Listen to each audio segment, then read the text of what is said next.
Dial 112 वर call आला की 7व्या मिनिटाला पोलिसांची कारवाई। 23 गोवंशीय जनावरे गोशाळेत दाखल।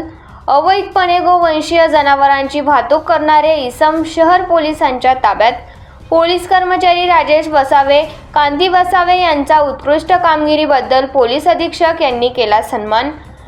नंदुरबार शहर पोलीस ठाण्याचे पोलीस अंमलदार राजेश वसावे यांना डायल 112 नियंत्रण कक्ष येथील महिला अंमलदार कांती वसावे यांच्याकडून सकाळी ठीक 4:58 वाजता कॉल प्राप्त झाला की नंदुरबार शहरातील करण चौफुलीकडून धुळे चौफुलीच्या दिशेने एक आयशर वाहन क्रमांक MH18BZ 3712 यामध्ये गोवंशीय जनावरे यांना चारा पाण्याची सोय न करता त्यांना हालचाल करता येणार नाही अशा स्थितीत लहान दोऱ्यांनी घट्ट बांधून क्रूरतेने व निर्दयतेने कत्ल करण्याच्या उद्देशाने वाहतूक करीत आहे अशी खात्रीशीर माहिती मिळाली।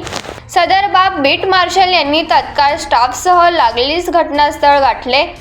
करण चौफुलीकडून येणाऱ्या रोडने एक आयशर वाहनास थांबवून तपासणी करता त्यामध्ये लहान दोरीच्या साहाय्याने गोवंशीय जनावरे यांना हालचाल करता येणार नाही अशा स्थितीत बांधून ठेवले असल्याचे दिसले।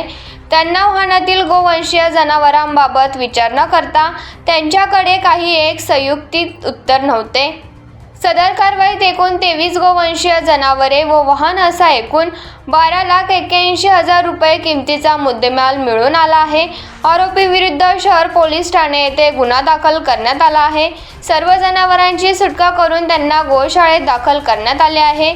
सदरची कारवाई नंदुरबार जिल्ह्याचे पोलीस अधीक्षक श्रवण दत्त एस, अपर पोलीस अधीक्षक आशित कांबळे, उपविभागीय पोलीस अधिकारी दत्ता पवार यांच्या मार्गदर्शनाखाली शहर पोलीस निरीक्षक निलेश देसले, किरण पाटील, छगन चव्हाण, भुवनेश मराठे, भटू धनगर, पंकज महाले, किरण मोरे, प्रवीण वसावे, भगवान मुंडे, नरेंद्र पाडवी, निंबाबाई वाघमोडे, बीट मार्शल राजेश वसावे यांनी केले आहे। जिल्ह्यातील नागरिकांनी डायल 112 या क्रमांकावर संपर्क साधून आपल्या परिसरातील घटनांसंदर्भात माहिती द्यावी।